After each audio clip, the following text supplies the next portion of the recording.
ത്തിലാണ് ഈ വിശ്വം പ്രകാശിക്കുന്നതെന്നും ഞാൻ അറിഞ്ഞിരിക്കുന്നു. എന്റെ സ്വരൂപം ജ്ഞാനമാണ്, ഞാൻ അതിൽ നിന്ന് ഭിന്നനല്ല. പ്രപഞ്ചം പ്രകാശിക്കുമ്പോഴൊക്കെ ഞാനാണ് പ്രകാശിക്കുന്നത് എന്നെനിക്കിപ്പോൾ ബോധ്യമായി. ഇപ്പൊ ജനകൻ കുറെ കൂടെ ആ സത്യത്തിലേക്ക് ചേരുകയാണ്. അഹോ വികൽപ്പിതം വിശ്വം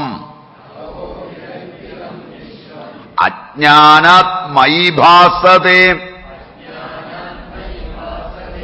രൂപ്യം ശുക്തൗ ഭണീരജ്വൗ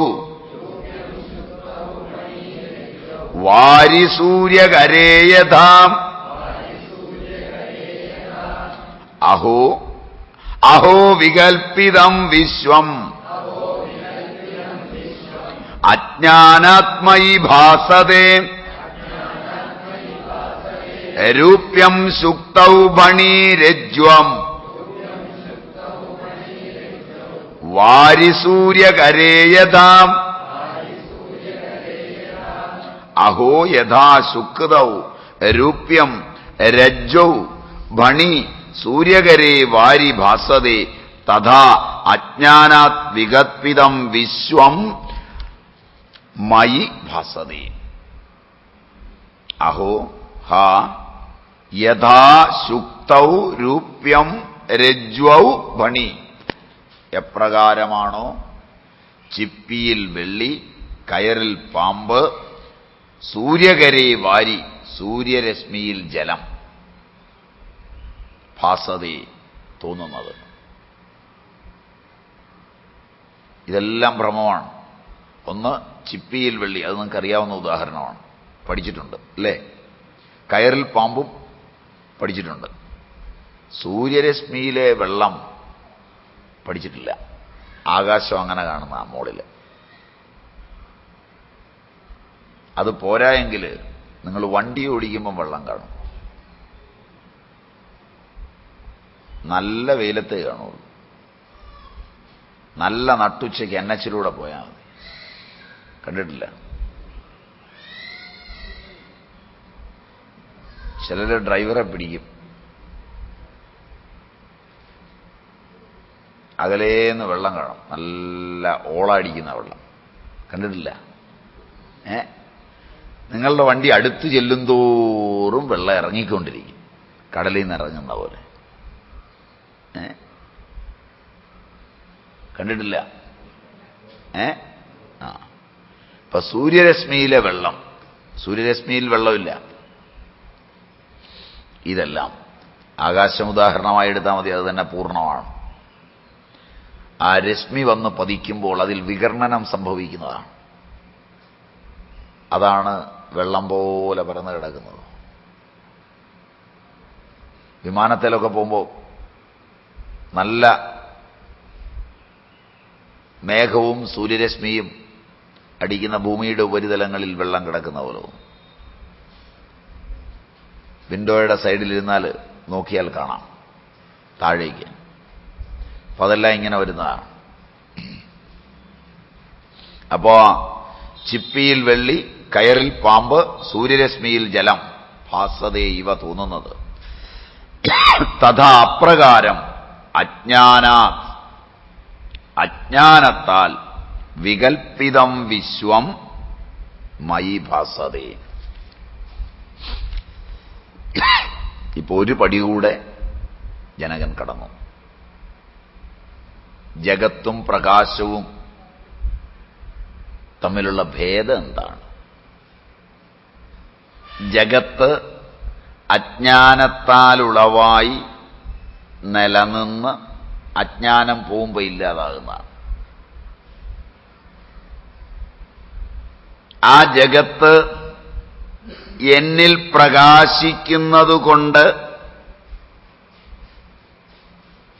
എന്റെ ബോധം തന്നെയാണ്. ബോധത്തിൽ പ്രകാശിക്കുന്ന ജഗത്ത് ബോധം തന്നെയാണ്. എന്നാൽ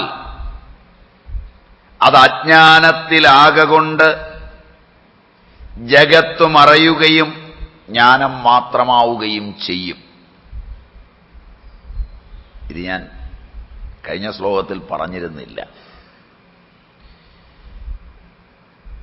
അഷ്ടാവക്രഗീതയിലെ ഈ ശ്ലോകം നാരായണൻ നായർ നേരത്തെ വായിച്ചിട്ടുണ്ടോ എന്ന് എനിക്കറിയില്ല. അത് വായിച്ചിട്ട് ഓർമ്മയുമായിരുന്നുകൊണ്ടായിരിക്കും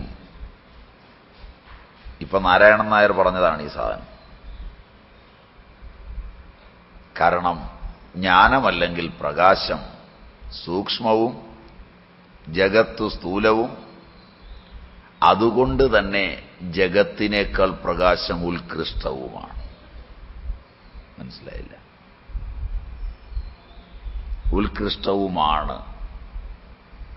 ആണെന്ന് ബോധ്യമുള്ളതുകൊണ്ടാവും, ആ ബോധ്യത്തിനൊരുറപ്പ് കിട്ടാനാവും, അല്ലെങ്കിൽ നിങ്ങൾക്കൊരുറപ്പുണ്ടാക്കിത്തരാനാവും. മനസ്സിലായില്ല? വായിച്ചു, അത്രയ്ക്കങ്ങ് ഉറയ്ക്കുന്നില്ല,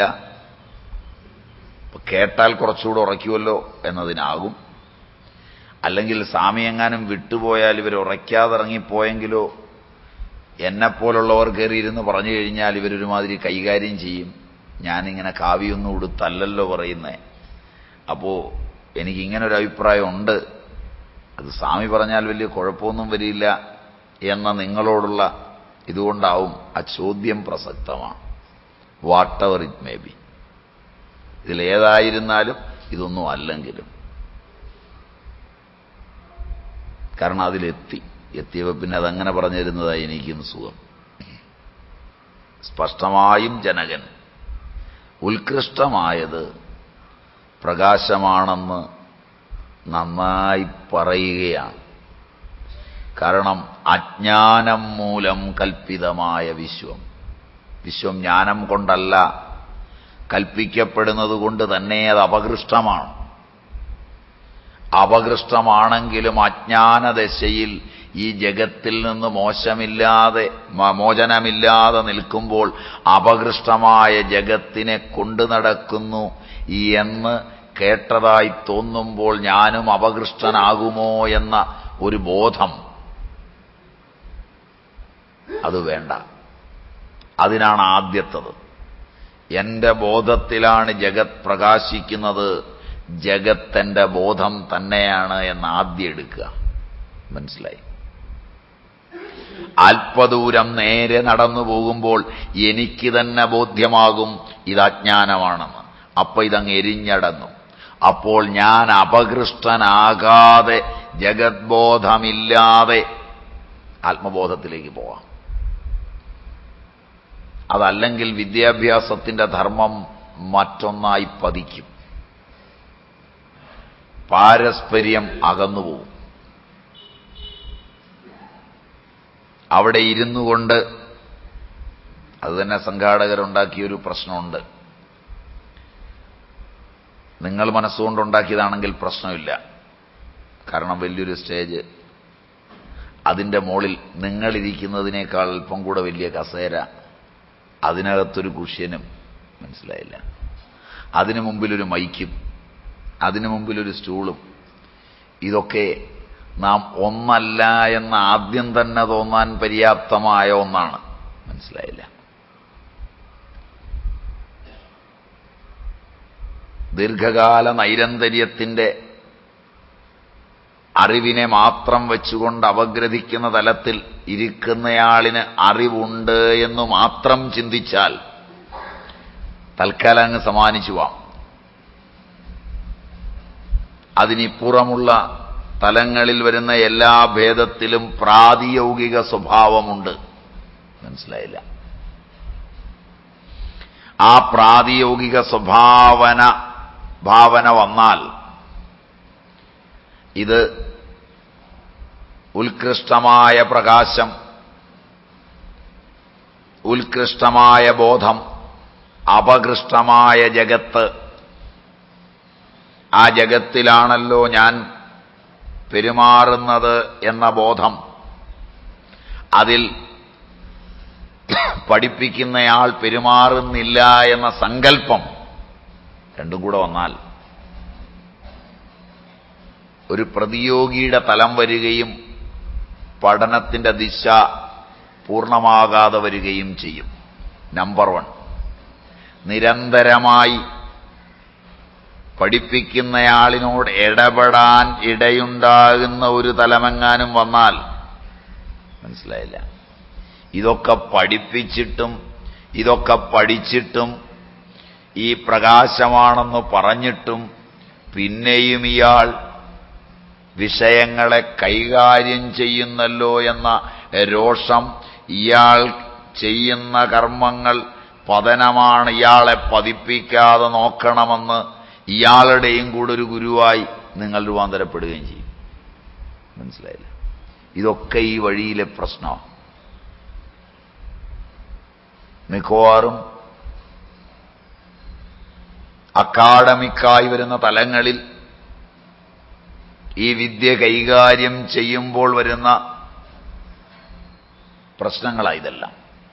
ഇതുമൊക്കെ തരണം ചെയ്യണം. പറയാതെ ഞാൻ വിട്ടുപോയാൽ ഇതൊക്കെ നിങ്ങളുടെ തലത്തിൽ ഇവിടുന്ന് പഠിച്ചിറങ്ങി പോകുമ്പോൾ തത്തിക്കളിക്കും. ഇതൊക്കെ നിസ്സാരങ്ങളുമാണ്. മനസ്സിലായില്ല? മറ്റതിൽ ഉറയ്ക്കാൻ പറ്റുന്നില്ല എന്നുള്ളതുകൊണ്ടാണ് ഇതൊക്കെ കണ്ടുപിടിക്കുന്നത്. പിടിയിട്ടില്ല. മറ്റതിൽ മനസ്സങ്ങ് ഉറച്ചു നിൽക്കാതെ വരുമ്പോഴാണ് ഇതെല്ലാം നമ്മളിൽ ഇരച്ചു കയറി വരുന്നത്. വരികയും ചെയ്യും, യാതൊരു സംശയവുമില്ല. മാത്രമല്ല അഷ്ടാവക്രഗീതയൊക്കെ പഠിച്ചതാണെന്ന് ഇടയ്ക്കിടയ്ക്ക് പറയുകയും ചെയ്യും. അതൊക്കെ വരും. അതൊക്കെ ഒന്നിച്ചു മാറാൻ ഈ അറിവിന്റെ രണ്ട് തലങ്ങൾ. ആദ്യം ഇത് പ്രകാശമാണെന്നും അതെന്നിലാണ് പ്രകാശിക്കുന്നതെന്നും എപ്പോഴൊക്കെ വിശ്വം പ്രകാശിക്കുന്നുവോ അപ്പോഴൊക്കെ ഞാനാണ് പ്രകാശിക്കുന്നതെന്നും അറിയുന്നതോടെ സമാധാനായി. വിശ്വവും ഞാനും ഒന്നായി. ഒന്നാക്കിയെടുത്ത് ആ വിശ്വം എന്നിലില്ല എന്ന് അറിയുന്നൊരു നിമിഷത്തിൽ, ആ വിശ്വം എന്റെ അജ്ഞാനമാണെന്നറിയുന്ന ഒരു നിമിഷത്തിൽ വിശ്വവും അറ്റുപോവുകയാണ്. ഞാൻ പ്രകാശം മാത്രമായി. അവിടെ എന്റെ അന്തരാത്മാവ് ആ പ്രകാശത്തെ മാത്രം, സൂക്ഷ്മമായ ആ ബോധത്തെ മാത്രം ഉത്കൃഷ്ടമായി കാണുകയും ജഗത് അപകൃഷ്ടമാണെന്നറിയുമ്പോഴേക്ക് തന്നെ അതില്ലാതാവുകയും ചെയ്യുന്നതുകൊണ്ട് ഒന്നും അപകൃഷ്ടമായി കാണാനില്ലാതെ ശാന്തിയിലേക്ക് പോവാം. അല്ലെങ്കിൽ ആദ്യം തന്നെ ഈ ജഗത് ഞാനല്ല എന്ന് പഠിക്കുന്നതിലൂടെ ജഗത്തിനൊരപകൃഷ്ടത കൽപ്പിക്കുമ്പോൾ എന്റെ വാസനാജാലങ്ങളെല്ലാം പെരുകി എല്ലാത്തിനോടും വെറുപ്പുളവാകുന്ന, ഒടുവിലത് എന്നോട് തന്നെ വെറുപ്പായിത്തീരുന്ന സംഭ്രമജനകമായ ഒരു തലത്തിലേക്ക് പോകും. ഇതാണ് ഇതിന്റെ ഉൾപ്പിരിവുകൾ. അതുകൊണ്ട് ഈ ശ്ലോകം പഠിക്കുമ്പോൾ കഴിഞ്ഞ ശ്ലോകവും ഈ ശ്ലോകവും, കഴിഞ്ഞതിൽ പറഞ്ഞു ഈ ജഗത്തെപ്പോഴൊക്കെ പ്രകാശിക്കുന്നുവോ ഞാനാണ് പ്രകാശിക്കുന്നത്. ഇത്രേ അറിഞ്ഞാൽ പത്തി നടക്കും. ഗോപാലനിലേത് രോഷമൊക്കെ വരാൻ തുടങ്ങി, കൈയൊക്കെ ചുരുട്ടി. ഗോപാലൻ പ്രകാശിക്കുന്നു, ഞാനാണ് പ്രകാശിക്കുന്നത്. മതി, ശാന്തമായി. കാപ്പി ചോദിച്ചു, ചായ എടുക്കുന്നേ, ചായ പ്രകാശിച്ചിരിക്കുന്നു, ഞാനാണ് പ്രകാശിക്കുന്നത്. ശാന്തമായി.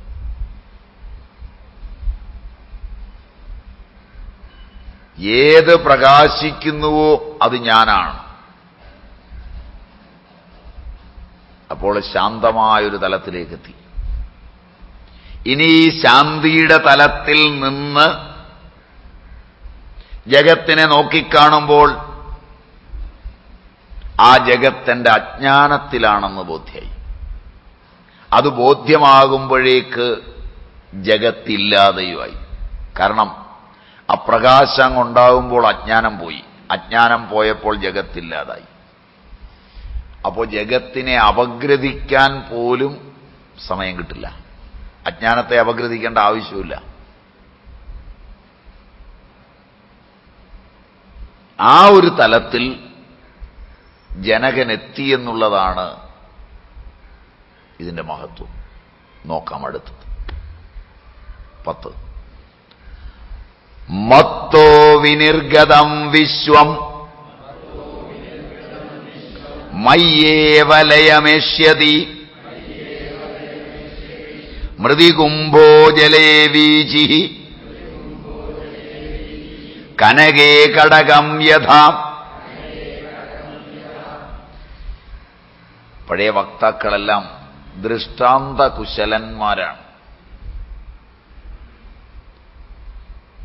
ആധുനിക ശാസ്ത്രത്തിന്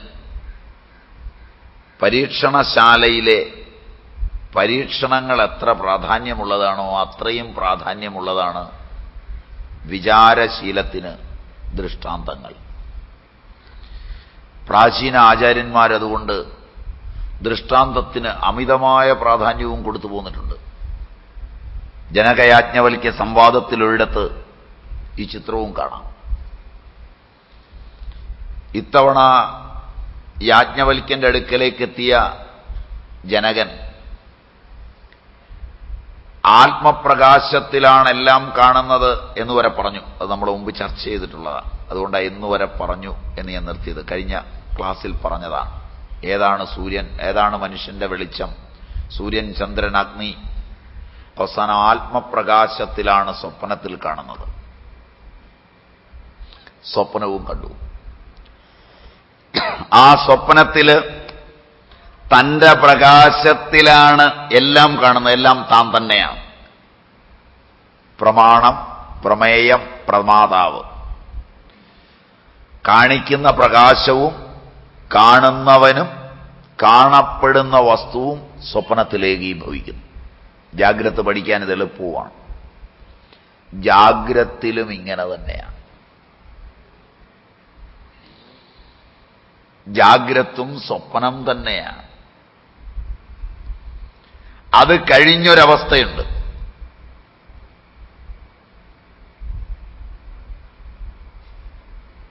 വീണ്ടും സുഷുപ്തിയിലേക്ക് പ്രവേശിക്കുമ്പോൾ ഏതൊരു സ്ഥാനത്താണോ ന കഞ്ചന കാമം കാമയതി, ഒരാഗ്രഹവും കാമിക്കാതിരിക്കുന്നത്, ന കഞ്ചന സ്വപ്നം പശ്യതി, ഒരു സ്വപ്നവും കാണാതിരിക്കുന്നത്, തത് സുഷുപ്തം. സുഷുപ്തസ്ഥാന ഏകീഭൂത, അത് ഏകീഭവിച്ചിരിക്കുകയാണ്. പ്രജ്ഞാനഘന ഏവ, പ്രജ്ഞാനം ഘനീഭവിച്ചിരിക്കുകയാണ്. ആനന്ദമയ, ആനന്ദഭുക്, പ്രാജ്ഞ തൃതീയപാദ എന്ന് മാണ്ഡൂക്യം പറയും. ആ സുഷുപ്തിയുടെ വിവരണത്തിൽ യാജ്ഞവൽക്യൻ ജനകനോട് പറഞ്ഞു, ജനക, ഇവിടെ അച്ഛൻ അച്ഛനല്ലാതാകുന്നു, അമ്മ അമ്മയല്ലാതാകുന്നു, ശ്രമണൻ ശ്രമണനല്ലാതാകുന്നു, ഭ്രൂണഹത്യക്കാരൻ ഭ്രൂണഹത്യക്കാരനല്ലാതാകുന്നു. ഇവിടെയെല്ലാം ഏകീഭവിക്കുന്നു. ഇവിടെ പ്രജ്ഞാനം ഘനീഭവിക്കുന്നു. ജനക, നല്ല ഗാഢ സുഷുപ്തി.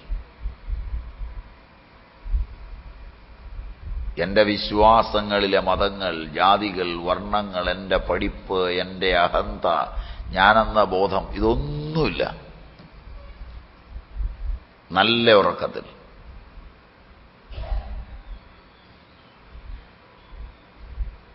മറ്റ് രണ്ടവസ്ഥകളിലും എല്ലാം ഉണ്ടാകാം. ഇവിടെ ഒന്നുമില്ല. ചേതോമുഖനാണ്. ചേതന മുഖം വെച്ച് വരും ജാഗ്രത്തിലേക്കും സ്വപ്നത്തിലേക്കും. പ്രകർഷേണ ജാനാതീതി പ്രാജ്ഞ, പ്രാജ്ഞന്റെതാണ് ഈ ലോകം.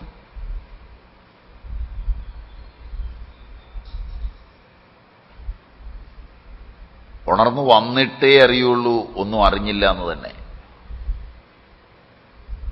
നല്ല ഉറക്കായിരുന്നു, ഒന്നും അറിഞ്ഞില്ല, നല്ല സുഖമായിരുന്നു.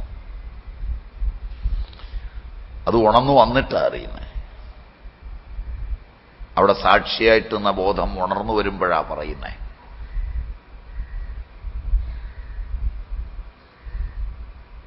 ഇത്രയും പഠിപ്പിച്ചു കഴിഞ്ഞപ്പോ ജനകൻ സൂക്ഷിച്ചു നോക്കുന്ന കണ്ട് യാജ്ഞവൽക്കൻ പറഞ്ഞു, അല്ല, ജനകൻ ചോദിച്ചു, എന്തും ദൃഷ്ടാന്തങ്ങൾ കൊണ്ട് പഠിപ്പിക്കുന്ന അങ്ങയുടെ ദൃഷ്ടാന്ത കൗശലം ഇന്നവിടെ പോയി. ശരിക്ക് പിടികിട്ടില്ല എന്ന് സാരം. ദൃഷ്ടാന്തം കിട്ടിയാൽ ഇതങ്ങ് പഠിക്കാം. ഓഹോ, ദൃഷ്ടാന്തങ്ങളുമാവാം. ഒരു നദിയുടെ ഒരരുകിൽ നിന്ന് ഒഴുക്കിലൂടെ മറ്റേ അരികിലേക്കൊരു മഹാമത്സ്യം കടക്കുന്നത് പോലെ ജാഗ്രത സ്വപ്നങ്ങളെ കടന്ന് സുഷുപ്തിയിലേക്ക് ജീവൻ പോവുകയും തിരിച്ചു വരികയും ചെയ്യുന്നു ജനക. ആകാശത്ത് വളരെ ഉയർന്ന ഒരു ചക്കിപ്പരുന്ത് അല്ലെങ്കിൽ കൃഷ്ണപ്പരുന്ത് പറന്ന് ചിറകുതുക്കി തന്റെ കൂട്ടിലേക്ക് പോകുന്നത് പോലെയാണ് ഈ ജീവൻ ജാഗ്രത സ്വപ്നങ്ങളിലൂടെ തന്റെ എണ്ണമറ്റ കലകളിലൂടെ പ്രവഹിച്ച് ഈ വിശാല വിശ്വത്തിലെല്ലാം വ്യാപിച്ച് അതിൽ നിന്നെല്ലാം തന്റെ ബോധത്തെ ചുരുക്കിയെടുത്ത് 70,000 കലകളിലൂടെ സൂക്ഷ്മമായി കടന്ന് പുത്തന്ന തന്റെ ധാമത്തിൽ സുഷുപ്തിയിലേക്ക് പ്രവേശിക്കുന്നു. ജനകൻ ഏതാണ്ട് മനസ്സിലായി ഉറക്കം. അത് ഉറങ്ങിയിട്ടുള്ളവർക്ക് മനസ്സിലാവും. എങ്ങനെ ഉറങ്ങിയിട്ടുള്ളവർക്ക്? വണ്ടി ഓടിക്കുന്നതിനിടെ ഉറങ്ങിയിട്ടുള്ളവർക്ക് മനസ്സിലാവും. വണ്ടി ഓടിച്ചുകൊണ്ട് ഉറങ്ങിയിട്ടുള്ള ചിലർക്ക് ഇത് പെട്ടെന്ന് മനസ്സിലാവും. ഉദാഹരണം, വണ്ടി ഓടിക്കുന്നതിനിടയിൽ ആദ്യം അടുത്തിരിക്കുന്ന ആളുകളും അകലെയുള്ള കാഴ്ചകളും ഒക്കെ ഇങ്ങ് കുറഞ്ഞു വരും. മുമ്പിൽ വരുന്ന വണ്ടിയുടെ ലൈറ്റും താനും മാത്രമായിട്ട് ബോധം ചുരുങ്ങും. കുറച്ചുകൂടെ കഴിഞ്ഞ് ആ ബോധം ചുരുങ്ങുമ്പോൾ ഒരർത്ഥബോധാവസ്ഥയിൽ നേരെ ലൈറ്റടിക്കുമ്പോൾ കാലിലൊരു പ്രവർത്തനം മാത്രമായിട്ട് ചുരുങ്ങും. വീണ്ടും ഈ ബോധം പുത്തിലേക്ക് പോകുമ്പോൾ ബാഹ്യങ്ങളായ ഇന്ദ്രിയചേഷ്ടകളെല്ലാം പോകും, സ്വപ്നവും മറ്റുപോകും. ആ സമയത്ത് നേരെ വരുന്ന വണ്ടിയെത്തി പെട്ടെന്ന് ചേതന മുഖം വെച്ച് വന്നാൽ ബ്രേക്കിന് പകരം ആക്സിലറേറ്ററിൽ ഒന്ന് ചവിട്ടും. പിന്നെ വണ്ടിയിലിരിക്കുന്നവരാണ് വിവരമൊക്കെ പറഞ്ഞു കൊടുക്കേണ്ടത്. ഓടിച്ചിട്ടുള്ളവരുണ്ടെങ്കിൽ അവർക്കറിയാത്.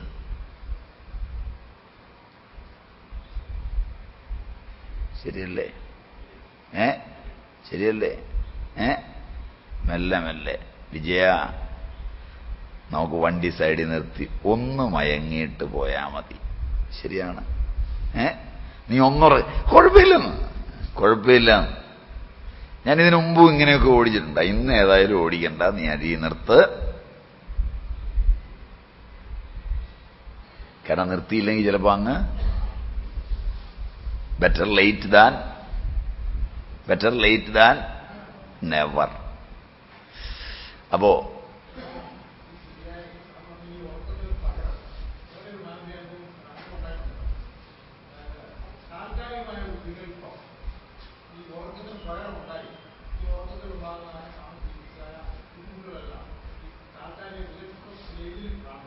അപ്പോഴും ഉണ്ടാവും.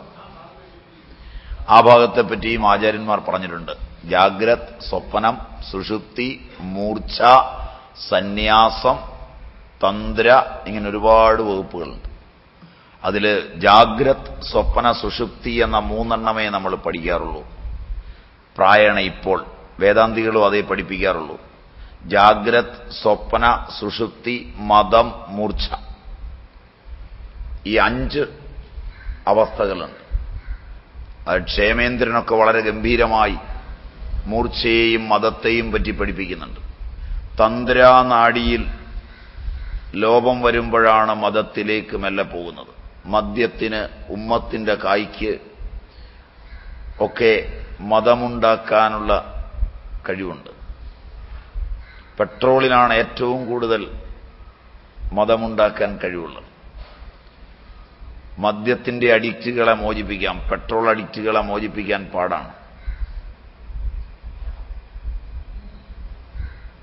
പ്രായണ പെട്രോൾ അഡിക്റ്റുകൾ വർക്ക്ഷോപ്പുകളിലായതുകൊണ്ട് തിരിച്ചറിയുകയില്ല.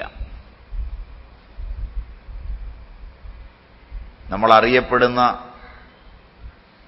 പല വണ്ടിപ്പണിയിൽ നിന്ന് വന്ന് അത്ഭുതങ്ങൾ പറയുന്നവരും പെട്രോളിലാണ് അത്ഭുതങ്ങൾ പറയുന്നത്. പെട്രോളിനൊരു ഗുണമുള്ളത്, അത് ഇവാപ്പറേറ്റ് ചെയ്യുന്നത് വരെ മാത്രമേ മദം നിൽക്കുള്ളൂ. പലപ്പോഴും ഇതറിയാതെയാണ് ഇതിലേക്ക് എത്തുന്നത്. എപ്പോഴെങ്കിലും വണ്ടിയിലെ പെട്രോള് വാ കൊണ്ട് വലിക്കേണ്ടി വരുമ്പോൾ മനസ്സിലായില്ല. കാരണം പലയിടത്തും ബ്ലോക്ക് വരികയൊക്കെ ചെയ്താൽ കൊള്ളിന്ന് നേരിട്ട് വലിക്കും. ചിലപ്പോൾ അത് വായു വരുമ്പോൾ ഒരു കവളിറങ്ങുകയും ബാക്കി തുപ്പുകയും ചെയ്യും. അത് കഴിഞ്ഞുള്ളൊരു പിമ്പിരിയുണ്ട്. പിന്നെ അതൊരു രസമാവും.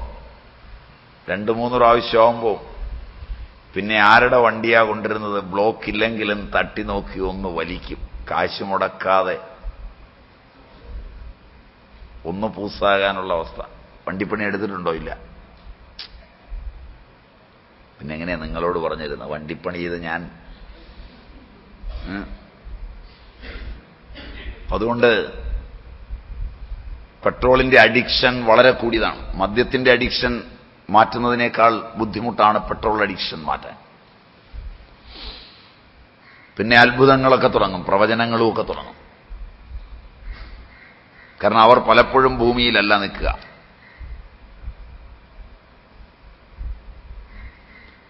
അവരുടെ ബോധം പ്രവർത്തിക്കുന്ന പോലും ആ മതത്തിലാണ്. അങ്ങനെ വരുന്നൊരവസ്ഥയും ഉണ്ട്. മതം എന്ന് പറയും. മൂർച്ഛ എന്നൊന്നുണ്ട്. തന്ത്രാനാഡികളൊക്കെ പ്രവർത്തന രഹിതമാകുന്നു. പാമ്പ് കടിച്ചാൽ അങ്ങനെ ഉണ്ടാവും, വിഷം കഴിച്ചാൽ അങ്ങനെ ഉണ്ടാവും, ക്ഷതമേറ്റാൽ അങ്ങനെ ഉണ്ടാവും.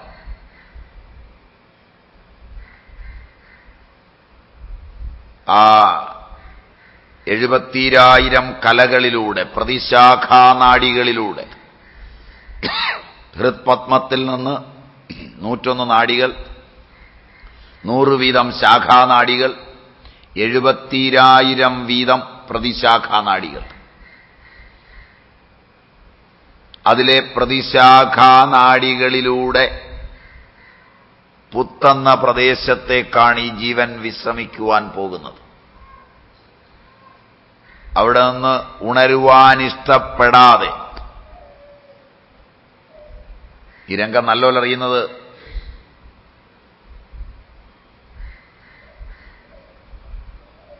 നല്ലൊരു അനസ്തറ്റിസ്റ്റിനാണ്. അനസ്തേഷ്യ കൊടുക്കുമ്പോൾ ബോധത്തെ അയാൾ തന്റെ ബോധം വഴി ആനയിച്ചു കൊണ്ടുപോകുമ്പോൾ ഇത്ര സമയത്തിന് ശേഷം ഉണരണമെന്നും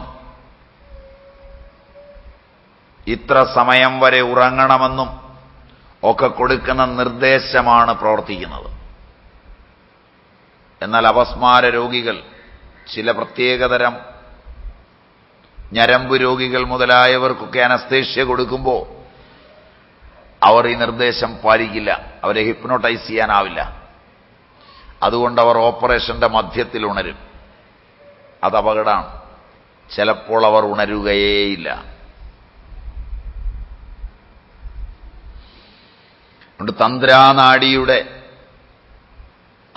അന്തസ്ഥ തലങ്ങളിലൂടെ ബോധത്തെ ആനയിച്ചു കൊണ്ടുപോകുന്നത് ഒരു നല്ല കലാകാരനെ പോലെയാണ് anaesthetist. It's an art more than science.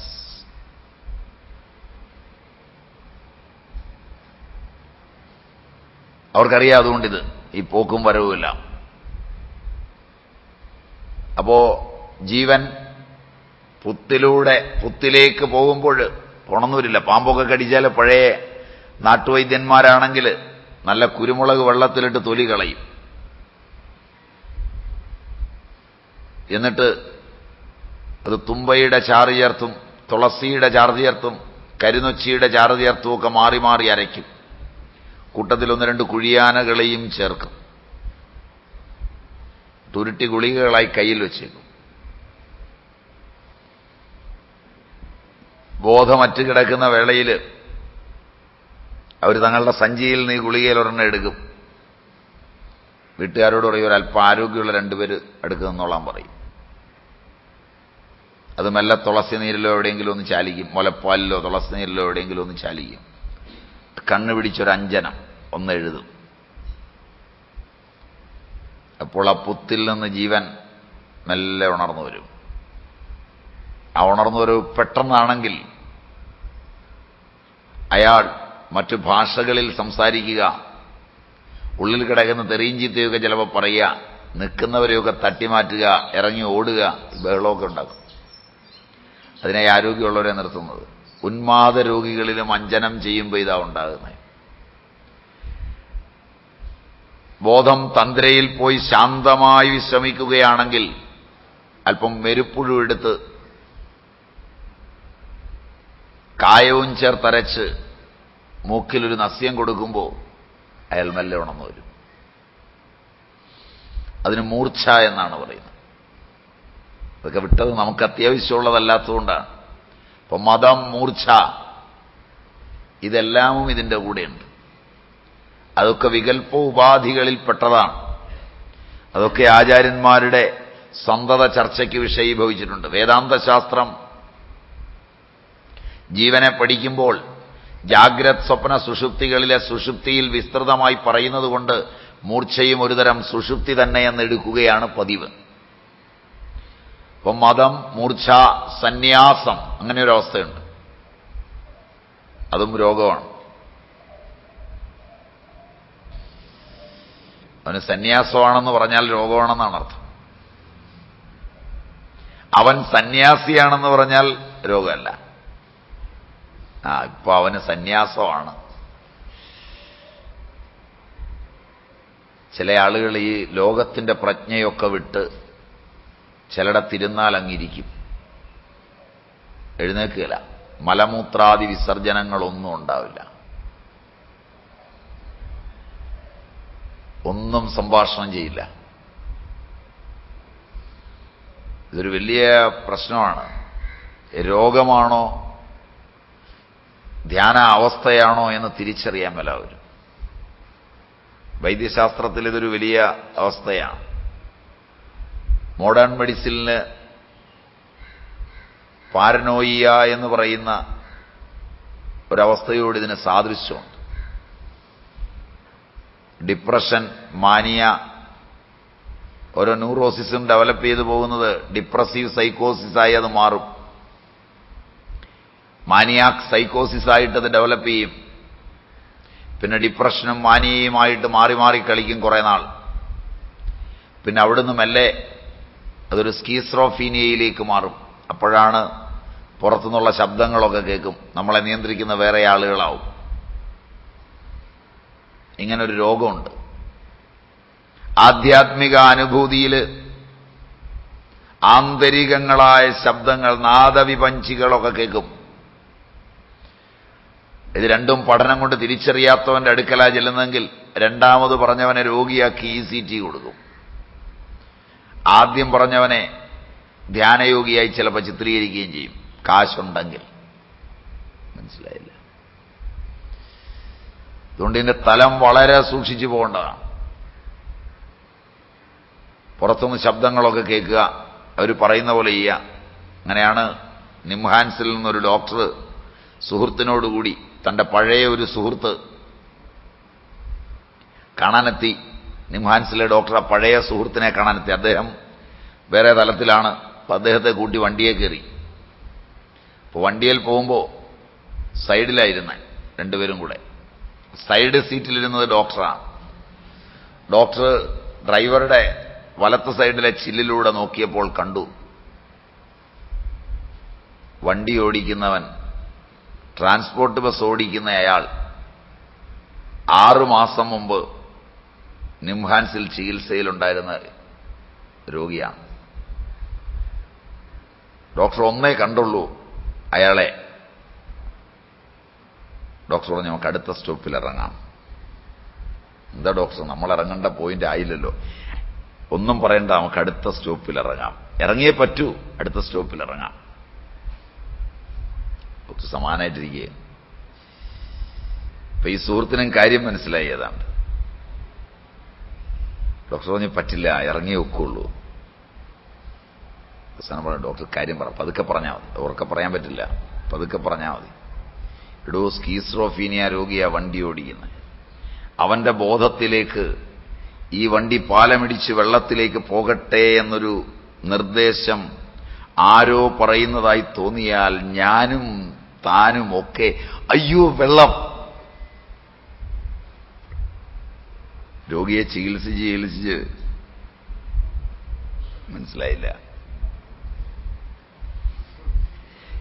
Doctor, നമ്മളിപ്പോ വെള്ളത്തിലല്ല, നമ്മളിപ്പോ കരയ്ക്കാണ്, വണ്ടി ഓടിക്കൊണ്ടിരിക്കുക. എല്ലാവരിലും എ ടച്ച് ഓഫ് സ്കീസ്ട്രോഫീനിയ ഉണ്ട്. അത് ഉണരുന്നത് ചുറ്റുപാടുകളിലാണ്. പെട്ടെന്ന് സമ്മതമാവില്ല. ഇവിടെ ഡോക്ടറും രോഗിയും ഒക്കെ ഒന്നാകുന്നു. മനസ്സിലായില്ല. കാരണം അയാള് ശ്രദ്ധയോടെ വണ്ടി ഓടിച്ചുകൊണ്ടിരിക്കുകയാണ്. പക്ഷേ അയാൾക്കൊരു നിർദ്ദേശം വന്നാൽ ഡോക്ടർ പറഞ്ഞത് ശാസ്ത്രമാണ്, ശരിയാണ്, യാതൊരു ഭാവഭേദവും ഉണ്ടാവില്ല. ഈ രോഗത്തിന്റെ 2 തലങ്ങളാണ്. പാലത്തേൽ വണ്ടി കയറാൻ തുടങ്ങുമ്പോൾ ചില സാഹിത്യകാരന്മാർ വണ്ടി ഇപ്പുറത്ത് സ്റ്റോപ്പ് ചെയ്യാൻ പറയും, ഇറങ്ങണം. കൂടെയുള്ളവൻ ഇറങ്ങിയിട്ട് പറഞ്ഞു, എന്താ സാർ, നമുക്ക് അപ്പുറത്ത് പോയി അടുത്ത വണ്ടിക്ക് പോകാം. എടോ, ഈ പാലം ഇടിഞ്ഞു വീഴുകയും വണ്ടി വെള്ളത്തിൽ പോവുകയും ചെയ്താൽ, സാർ ഇപ്പൊ ഇത് ഇടിഞ്ഞു വീഴില്ലല്ലോ.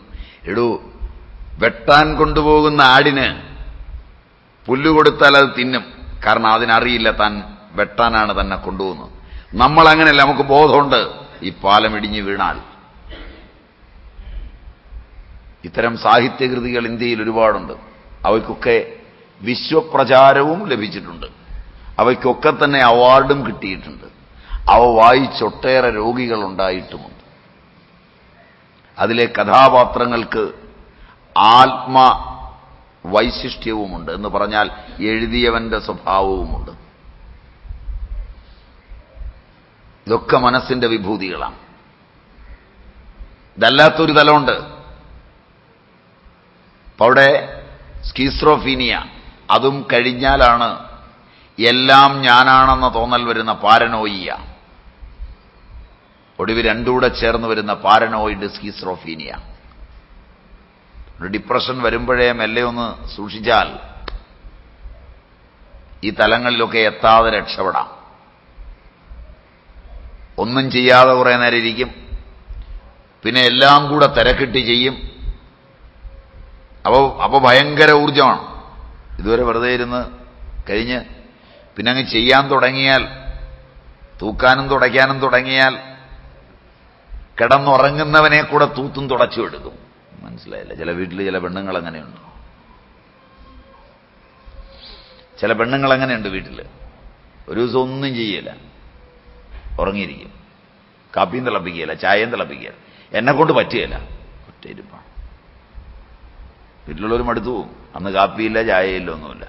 പിറ്റേ ദിവസം രാവിലെ ഏറ്റു കഴിഞ്ഞാൽ കാപ്പിയും ചായയും പലഹാരവും ഇത് മുഴുവൻ കഴിച്ചോണം.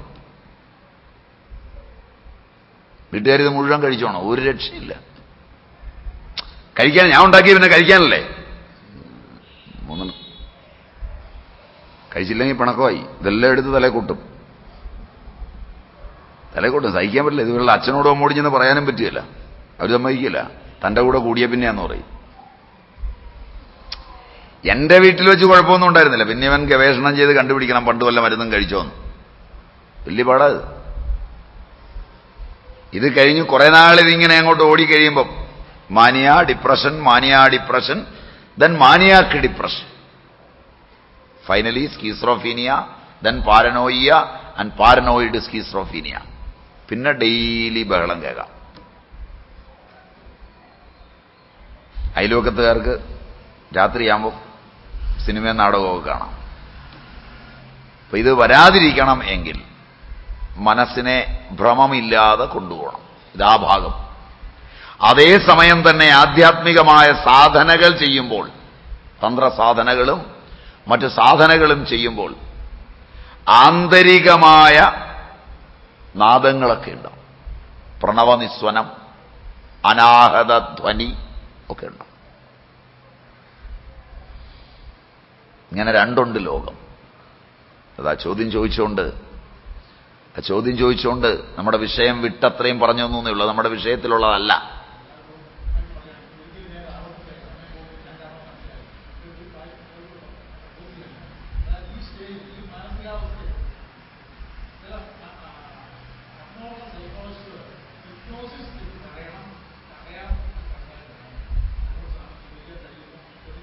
അതുകൊണ്ട് വേറെയും വൈകല്യം,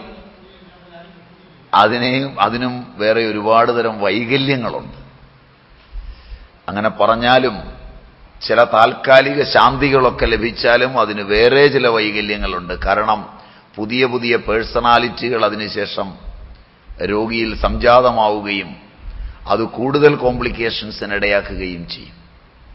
കാരണം ഹിപ്നോസിസിന്റെ വേളയിൽ ഡോക്ടർ കൊടുക്കുന്ന സജഷൻ കൂടി അയാളുടെ വ്യക്തിത്വമായി രൂപാന്തരം പ്രാപിക്കും. മുമ്പുള്ള വ്യക്തിത്വങ്ങൾ ഒരുപാട്, അതിന്റെ കൂടെ ഇനി നമ്മൾ അങ്ങോട്ട് കൊടുക്കുന്ന വ്യക്തിത്വങ്ങളും കൂടെ ചേരുമ്പോൾ അനുഭവിക്കുന്നത് മുഴുവൻ ഡോക്ടർ അല്ലല്ലോ, വീട്ടിലുള്ളവരല്ലേ. ആ നിലയിൽ വീണ്ടും ഈ ഡോക്ടറെ വിട്ട് മറ്റൊരു ഡോക്ടറെ കാണാനുള്ള താവളമേ ഉണ്ടാവും. അതുകൊണ്ട് പലപ്പോഴും ഇതൊരല്പം സ്നേഹമോ അല്പം പരിഗണനയോ അല്പം ഊരുചുറ്റലോ അല്പം പുറത്തേക്കിറങ്ങി നടപ്പോ അല്പം സാമൂഹിക പ്രവർത്തനങ്ങളിലുള്ള ഏർപ്പെടലോ അല്പം എല്ലായിടത്തും കറങ്ങി നടക്കലോ ഒക്കെ ഉണ്ടെങ്കിൽ ഇത് ആർക്കും ശല്യമില്ലാതെയൊക്കെ ഉന്തി ഉരുട്ടിയും കൊണ്ടുപോകാം. പലപ്പോഴും ഒരു നഗരപ്രദക്ഷിണമോ ഒരു നഗരപ്രദക്ഷിണ ഘോഷയാത്രയോ ഒരു സോഷ്യൽ വർക്കോ ആളുകളെല്ലാം ചേർന്ന് മുറ്റടിക്കുകയും പാത്രം തേക്കുകയോ ഒക്കെ ചെയ്യുകയൊക്കെ ചെയ്യുകയാണെങ്കിൽ ഈ മാനിയ സമൂഹത്തിന് പ്രയോജനപ്പെടുമാറ് മനസ്സിലായില്ല. അരമണിക്കൂർ കൊണ്ട് റോഡ് വെട്ടിത്തീർക്കാൻ ഈ മാനിയ ഉള്ളവൻ കൂടിയാൽ എളുപ്പമാണ്. കാരണം മണ്ണൊക്കെ പടപടയെന്ന് കയറിപ്പോവും. മാത്രമല്ല അവൻ ആ ചെറിയൊരു അംഗീകാരം കിട്ടുമ്പോഴേക്ക് മാക്സിമം അവിടെ പണിയെടുക്കുകയും ചെയ്യും. അതുകൊണ്ട് സാമൂഹ്യ രംഗത്തേക്ക് ഇങ്ങനെയുള്ളവരെ കൊണ്ടുവന്നാൽ കുറെ നേരം കൊണ്ടാവും. പക്ഷെ അപ്പോഴും ഒരു കുഴപ്പമുണ്ട്, വീട്ടിലെത്തുമ്പോൾ ഡിപ്രഷനായിരിക്കും. ഇങ്ങനെയൊക്കെ ഇതിന് ഗുണവും ദോഷവും ഒക്കെ ഉണ്ട്. എന്നിരുന്നാലും ഇതിനെ ഒരു സമൂഹത്തിന്റെ ഭാഗമെന്ന നിലയിൽ ഒരുപാട് അവനെ ബോധ്യപ്പെടുത്താതെ, നീ രോഗിയാണ് എന്ന് അവനെ ബോധ്യപ്പെടുത്തിയാൽ സംഗതി ഗതികേടാണ്. അതുകൊണ്ട് അങ്ങനെ ബോധ്യപ്പെടുത്താതെ സമൂഹത്തിന്റെ ഒരു ഭാഗമായൊക്കെ കൊണ്ടുപോയാൽ നല്ലതാണ്. ചോദ്യം ചോദിച്ചുകൊണ്ട് എന്റെ വിഷയം വിട്ട് പൂർണ്ണമായും ഇത് അഷ്ടാവക്രഗീതയോട് ബന്ധമുള്ളതല്ല. അതുകൊണ്ട് ഇത് ടൈപ്പ് ചെയ്തൊക്കെ എടുക്കുന്നവർ ഈ ഭാഗം വേറെ വല്ലയത്തിലേക്കും കയറ്റിയേക്കണം. ഇതാണ് അഷ്ടാവക്രഗീതയെന്ന് ടേപ്പ് കേട്ട് ബാക്കിയുള്ളവർ തെറ്റിദ്ധരിക്കേണ്ടി വരരുത്. ഇത് ഞാൻ നിങ്ങൾ ചോദിച്ചപ്പോൾ ആ സംശയം തീർന്നോട്ടെ, കാരണം ഇടയ്ക്ക് വന്നതാണല്ലോ എന്ന് വെച്ച് മാത്രം കേട്ടിരിക്കുന്നതാണ്. പലരും പലയിടത്തുനിന്നും പലതും ടൈപ്പ് ചെയ്തെടുക്കുക, എന്നിട്ട് അതിനകത്തൊക്കെ സ്വാമി പറഞ്ഞ വളിപ്പ് മൊഴിമുത്തായിട്ട് പിന്നെ ജനങ്ങൾക്ക് കൊടുക്കുകയും ചെയ്യും. അതൊന്നും ചെയ്യരുത്.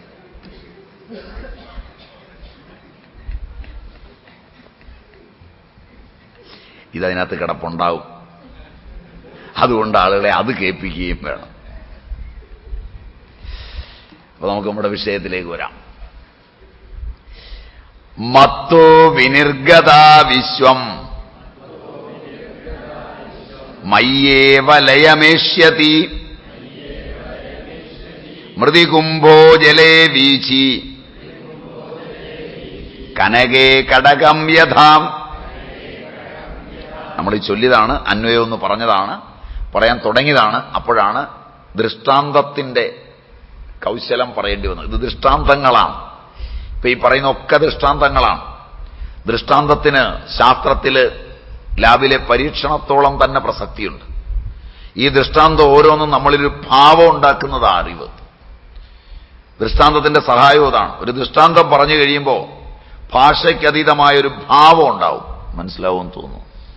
ഭാഷ പരിമിതമാണ്, ഒരാശയം കൊണ്ടുവരാൻ. ദൃഷ്ടാന്തത്തിന് ഒരു ഭാവത്തെ ജനിപ്പിക്കാൻ കഴിയും. ഇവിടെയും അതാണ്.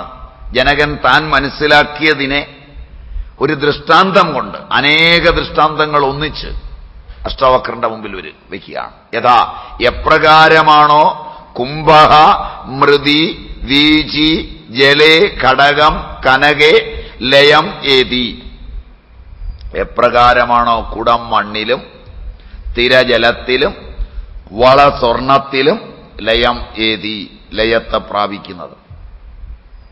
ഓരോന്നും നോക്കാം. കുടം മണ്ണിൽ, മണ്ണുണ്ടായിരുന്നു, കുലാലൻ കുടമാക്കി, ഇപ്പൊ കുടമുണ്ട്, കുടം പൊട്ടിയാൽ മണ്ണായി. അപ്പം മണ്ണ് മണ്ണ് മണ്ണ്, അല്പകാലത്തേക്ക് കുടം. അവ്യക്താദീനി ഭൂതാനി വ്യക്തമധ്യാനി ഭാരത അവ്യക്തനിധനാന്യേവ തത്ര കാ പരിദേവന. അവ്യക്തമായ കുടം മണ്ണിൽ നിന്ന് വ്യക്തമായി, അഭിവ്യക്തമായി. ആ കുടം ഇന്ന് പൊട്ടി മണ്ണായി. ഇതിലെന്ത് പരിതപിക്കാൻ എന്ന് ചോദിക്കും. അവിടെ മണ്ണ് പോയിട്ടില്ല. 3 കാലത്തിലും മണ്ണ് അവിടെയുണ്ട്. മനസ്സിലായി? മണ്ണിന് മാറ്റമേ ഇല്ല, കുറയുന്നില്ല, കൂടുന്നില്ല. കുടത്തിനേ മാറ്റം വരുന്നുള്ളൂ. അപ്പൊ കുടം മണ്ണിൽ ആവിർഭവിച്ച് മണ്ണിൽ നിലനിന്ന് മണ്ണിൽ ലയിക്കുന്നു. തിര ജലത്തിലുളവായി ജലത്തിൽ നിലനിന്ന് ജലത്തിൽ ലയിക്കുന്നു. വള സ്വർണത്തിൽ ആവിർഭവിച്ച് സ്വർണത്തിൽ നിലനിന്ന് സ്വർണത്തിൽ ലയത്തെ പ്രാപിക്കുന്നു.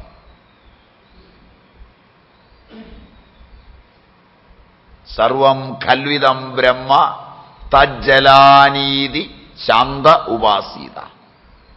സർവം ഖൽവിദം ബ്രഹ്മ തജ്ജ തല്ല് തദൻ, അതാണ് തജ്ജലാൻ. തജ്ജ തല്ല് തദൻ, അതിൽ ജനിച്ച് അതിൽ നിലനിന്ന് അതിൽ അവസാനിക്കുന്നു. മനസ്സിലായി? അപ്പൊ എല്ലാം, ഈ ഭൂമിയിലുള്ളതെല്ലാം ഏകമായ ഈ ബോധമാണ്. ഉദാഹരണം കൊണ്ട് അത് വ്യക്തമാക്കുന്നത്. എപ്രകാരമാണോ കുടം മണ്ണിൽ തിരജലത്തിൽ വളസ്വർണത്തിൽ ലയത്തെ പ്രാപിക്കുന്നത്, അപ്രകാരം മത്തഹ എന്നിൽ നിന്ന് വിനിർഗത ഉണ്ടായി വികസിച്ച വിശ്വം പ്രപഞ്ചം മയ്യേവ ലയമേഷ്യതി, എന്നിൽ തന്നെ ലയത്തെ പ്രാപിക്കുന്നു.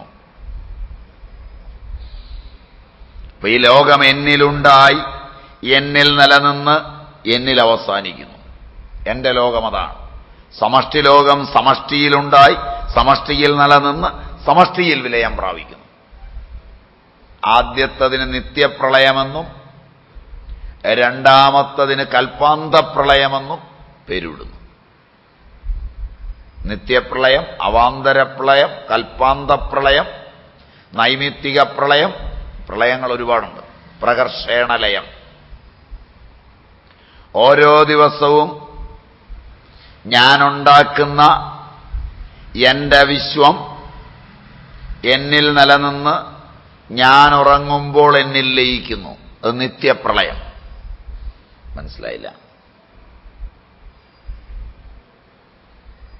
എല്ലാ ദിവസവും നേപ്പാളി സാധനം വിൽക്കാൻ വരുന്ന പോലാണ്. രാവിലെ 7:30 മണിക്ക് ഒരു പെട്ടി തുറന്നു, അതങ്ങ് നിരത്തി വെച്ചു. പൊട്ടും ചാന്തും പൗഡറും കമ്പ്യൂട്ടറും ക്യാമറയും പേനയും വളയും കണ്ടിട്ടുണ്ടോ? ഇല്ല. ഒരു സൂട്ട് കേസേ ഉള്ളൂ സാധനം. ആ സൂട്ട് കേസ് തുറന്നു, എല്ലാം കൂടെ നിരത്തി വെച്ചു. വൈകുന്നേരം ആകുമ്പോൾ എല്ലാം കൂടെ വാരിക്കെട്ടി സൂട്ട് കേസ് അടച്ചു. കട്ടിലേന്ന് എഴുന്നേറ്റ് വന്നു. ഈ ടോർച്ചും ഈ കൊടയും ഈ വടിയും ഈ ക്യാമറയും കമ്പ്യൂട്ടറും ഇല്ലേ ഇല്ലേ ഇതെല്ലാം തുറന്നു വെച്ചു. അതിൻ്റെ കൂടെ ഭാര്യ, പിള്ളേര്, ബന്ധങ്ങള്, പാത്രങ്ങള്, പിഞ്ഞാണികള്, കഞ്ഞികള്, കാപ്പികള്, കറികള് ഒക്കെ ഈ ലോകത്തുള്ള എല്ലാം ഉണ്ട്. ഉപ്പ് തൊട്ട് കർപ്പൂരം വരെ, അങ്ങനല്ലേ എന്ന് പറയാം. എല്ലാം തുറന്നു വെച്ചു. ഇതെല്ലാം തുറന്നു വെച്ച് വൈകുന്നേരമാകുമ്പോൾ കാലും കൈയും കഴുകി കട്ടിലിലേക്ക് കയറി കിടന്നപ്പോൾ ഇതെല്ലാം ക്ലോസ് ചെയ്തു. ചില സാധനങ്ങളൊക്കെ ഇതിനിടയിൽ സോൾഡ് ഔട്ടായി. ഇനി അതില്ല ബോധത്തിൽ. ഇങ്ങനെ ഒരുപാട് സാധനങ്ങൾ സോൾഡ് ഔട്ടായിട്ട് പോകുന്നുണ്ട് ഇതിനിടെ. പിന്നെ ചിലപ്പോൾ മാർക്കറ്റിലേക്ക് വരില്ല, ഔട്ട് ഓഫ് പ്രിന്റ് സാധനങ്ങൾ. ഇപ്പൊ കമ്പനി തന്നെ നിർത്തി. ഇനി ഈ മെറ്റീരിയലിലെ മാർക്കറ്റ് വരില്ല. കുറച്ച് കാലത്തേക്ക് അതിന്റെ സ്പെയർ പാർട്സ് കുറച്ച് നാളത്തേക്ക് കിട്ടും. കോളീസ് നിർത്തി അല്ലേ? കോളീസിന്റെ തകരാറുകളൊക്കെ ആളുകൾ കണ്ടുപിടിക്കാറായപ്പോഴേക്ക് കമ്പനി അടച്ചു. ശരിയല്ലേ? ഇനി കോളീസ് കിട്ടുകയില്ല. 2 കൊല്ലത്തേക്ക് 3 കൊല്ലത്തേക്ക് സ്പെയർ പാർട്സ് കിട്ടും. അത് കഴിഞ്ഞാൽ സ്പെയർ പാർട്സും കിട്ടുകയില്ല. പിന്നെ കൊല്ലനെ വിളിച്ച് ഉണ്ടാക്കണം, തൽക്കാലം ആർക്കെങ്കിലും വേണമെങ്കിൽ എന്ന് പറഞ്ഞ പോലാണിത്. ഇതെല്ലാം നിരത്തി വെച്ചു. ചിലതൊക്കെ സോൾഡ് ഔട്ടായി, ചിലതൊക്കെ പോയി. ഇനി അത് തിരിച്ചു വരികയില്ല. ഇനി ഉണ്ടാക്കാൻ പറ്റില്ല. ആ പ്രോഡക്റ്റ് ഇല്ല ഇപ്പം മാർക്കറ്റിൽ. ചില പുതിയതൊക്കെ കയറി വരും അല്ലേ? അങ്ങനെയുണ്ട്. ചില പുതിയതൊക്കെ അടുത്ത ദിവസം ഉണർന്നു വരുമ്പോഴത്തേക്ക് കയറി വരും. അങ്ങനെ എല്ലാ ദിവസവും എന്റെ വിശ്വം ഉണർന്നു വരികയും എന്റെ വിശ്വം വൈകുന്നേരമാകുമ്പോൾ ചുരുങ്ങി ഉറങ്ങുകയും ചെയ്തു. ഇത് നിത്യപ്രളയം. ഒരു ദിവസം എന്നേക്കുമായി ഈ സെറ്റ് ഓഫ് പ്രപഞ്ചം ഞാൻ വിട്ടു. അവാന്തര പ്രളയം. ഇനി വേണ്ട. ഈ മാർക്കറ്റ് ശരിയല്ല. ശരിയല്ലേ? ഈ കമ്പനി ശരിയല്ല. ഷെയറൊക്കെ പിൻവലിച്ചു. നിങ്ങളോട് ഇടപാടൊന്നുമില്ല. ഇന്നോളം മമദേഹം എന്നാനന്ദമാകുന്ന പോൽ തന്നോരെന്നുപധാനമേ ശയനമേ സന്മഞ്ചമേ കിഞ്ചമേ വന്നോലും വ്യഥ നീക്കിടും വ്യജനമേ ഇന്നോതുന്ന അവസാന യാത്ര ഇനി നാം ചേർന്നിടുകില്ലെങ്ങുമേ. മനസ്സിലായില്ല? ഈ പോക്കാ പോകുന്നേ. കച്ചവടമൊക്കെ ഇവിടുത്തെ നിർത്തി. ശരിയല്ല? പോകരുതെന്ന് പറഞ്ഞ് ഭാര്യയും പിള്ളേരുമൊക്കെ വിളിച്ചു നോക്കിയാലൊന്നും യാതൊരു രക്ഷയില്ല. വിസ അടിച്ചു വന്ന പുറകെ ഇനി പോകുന്നില്ലെങ്കിൽ വാറണ്ടും കൂടെ ഒന്നിച്ചാണ്. കൊണ്ടേ പോവുള്ളൂ എന്നാ. പോകായി ടാറ്റ അടിച്ചു വിട്ടു. ഇത് അവാന്തര പ്രളയം. കാരണം അവിടെ സാധനമൊക്കെ ഇവിടെ ഇട്ടു. വേണ്ട, കാരണം ഞങ്ങളുടെ ജന്മനാട്ടിലേക്ക് പോവാണ്. ഇവിടെ ഏതാണ്ടൊക്കെ ഉണ്ട്, കുറച്ച് പറമ്പുണ്ട്, പുരയിടമുണ്ട്. അതൊക്കെ ആരൊക്കെയെങ്കിലും എടുക്കട്ടെ. ജന്മനാട്ടിലോട്ടൊന്ന് തിരിച്ചു ചെല്ലാനൊരു ചാൻസ് കിട്ടിയിട്ട് വർഷങ്ങൾ എത്രയായി. അങ്ങോട്ടൊന്നും പോയിട്ടില്ല, കണ്ടിട്ടില്ല. ഇപ്പോൾ അവിടോട്ട് കയറാനൊരു അവസരം വന്നിരിക്കുന്നു. ഞങ്ങളൊക്കെ പോവാണ്. ഇവിടെ ഒരുപാട് വ്യവസായമുണ്ട്, ബിസിനസ്സുണ്ട്, കാശുണ്ട്, ഇതൊക്കെ ഉണ്ട്. ഒന്നും വേണ്ട, കിട്ടുന്ന വിലയ്ക്ക് പിടി. അങ്ങനല്ലേ ജൂതന്മാർ ഓടിയത്? മനസ്സിലായില്ല? എന്ന് പറഞ്ഞ പോലെ ഇതൊക്കെ ഇട്ട് വിടുക. ഇത് അവാന്തര പ്രളയം. എല്ലാ ജീവജാലങ്ങളോടും കൂടി സമഷ്ടി പുരുഷൻ ആകെ ഈ പ്രപഞ്ചത്തെ ഒന്നാകെ തന്നിലേക്ക്. കാരണം അയാൾ ഉറങ്ങാൻ കയറുകയാണ്. വിഷ്ണു ഉറക്കത്തിന് കയറുകയാണ്. ഏറ്റവും വിഷമം വരുന്നത് ബ്രഹ്മാവിനാണ്. ഇയാൾ ഉറങ്ങാൻ കയറുമ്പോൾ തന്റെ കാലം തീരുകയാണ്.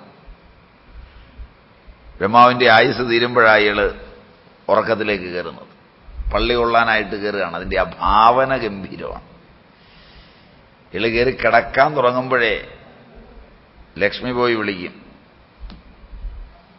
ഞാൻ ആദ്യം ഭൂമി വിളിക്കും. കേൾക്കാതെ വരുമ്പോൾ ലക്ഷ്മി പറയും, നീ വിളിച്ചാലൊന്നും ഉണരുകയില്ല, ഞാൻ കാണിച്ചു തരാമെന്ന്. ഇവള് വിളിക്കും, ഉണരുകയല്ല. ഇങ്ങനൊരു കാവ്യശില്പം തന്നെയുണ്ട് ഗംഭീരമായിട്ട്, പാണനാർ. അതിൽ ഈ ഒരു ഇതിവൃത്തമുണ്ട്, പാണനാർ, എ ബ്രോക്കൺ ഇമേജ്, ജി ശങ്കരക്കുറുപ്പിന്റെ. വിഷ്ണുവിന്റെ ഉറക്കമാണ്. പ്രളയം വരുമ്പോൾ ഉറങ്ങാൻ കയറുകയാണ്. ബ്രഹ്മാവിന് വേവലാതിയായി. അവസാനം സരസ്വതി പറഞ്ഞു കൊടുത്തു, പാണനാരെ വിളിച്ചാൽ ഇയാളുടെ കടുംതുടിയുടെ നാദം കേട്ടാൽ ഉണരുമെന്ന്. അപ്പം പാണനാര് കടുംതുടി കൊട്ടിയപ്പോൾ, സൂര്യചന്ദ്രന്മാരെ മാടിക്കെട്ടി തന്റെ കടിന്തുടിയിൽ നാദവിപഞ്ചികയുണ്ടാക്കിയപ്പോൾ മെല്ലെ കണ്ണൊന്ന് തുറന്നു എന്നാണ് എഴുതിയിരിക്കുന്നത്. അതിന്റെ അടിയിൽ ഗംഭീരമാണ്, നരനിലെ ദേവൻ ഉറങ്ങുന്നു, അവൻ ഭയങ്കര വിനാശത്തിൻ കിനാവു കാണുന്നു. അപ്പോ ഈ ഉറക്കത്തിന് കൽപ്പാന്ത പ്രളയം എന്ന് പറയും. ലാസ്റ്റ് അവിടെ എല്ലാം കൂടിയാ പോകുന്നത്.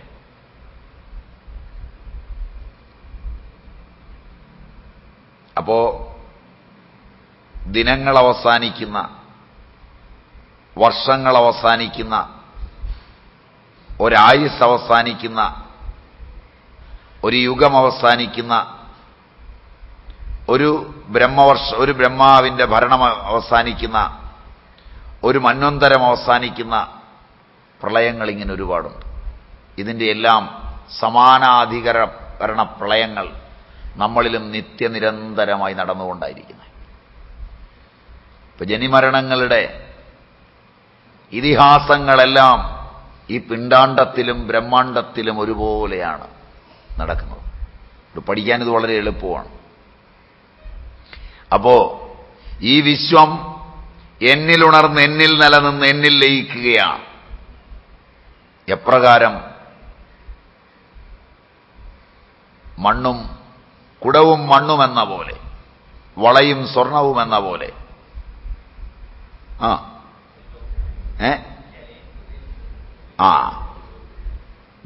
നുരയും ജലവും പോലെ, വീഴ്ചയും ജലവും പോലെ ഇതെല്ലാം എന്നിൽ ലയിക്കുന്നു. വീണ്ടും നോക്കാം. അഹോഹം നമേ മഹ്യം വിനാശോ യസ്യ നാസ്തി മേ ബ്രഹ്മാദിസ്തംഭപര്യന്തം ജഗന്നാശേപി തിഷ്ഠതഃ. അഹോഹം നമേ മഹ്യം വിനാശോ യസ്യ നാസ്തി മേ ബ്രഹ്മാദിസ്തംഭപര്യന്തം ജഗന്നാശേപി തിഷ്ഠതി. അഹോ അഹം ബ്രഹ്മാദി സ്തംഭപര്യന്തം ജഗന്നാശേ അപി തിഷ്ഠതഃ യസ്യ മേ വിനാശഃ തസ്മൈ മഹ്യം നമഃ. അഹോ അഹം ബ്രഹ്മാദി സ്തംഭപര്യന്തം ജഗന്നാശേ അപി തിഷ്ഠതഃ യസ്യ മേ വിനാശഃ ന അസ്തി തസ്മൈ മഹ്യം നമഃ. അർത്ഥം നമുക്ക്